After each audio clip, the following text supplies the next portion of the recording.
Welcome back to our channel. In this video, we'll guide you through the process of allowing friends of friends to interact with your public profile information on Facebook using your PC. Let's get started. Step 1. Open Facebook. Launch your preferred web browser and navigate to the Facebook website. Step 2.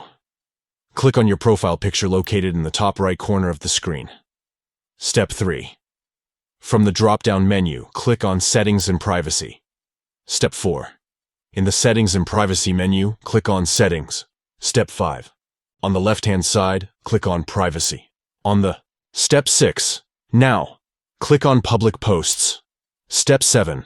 Next to Public Profile Info, click on the button to open it. Step 8. Select Friends of Friends from the available options. That's it. You have successfully allowed friends of friends to interact with your public profile information on Facebook. If you found this video helpful, don't forget to like, subscribe, and hit the notification bell to stay updated with more useful tutorials. Thank you for watching.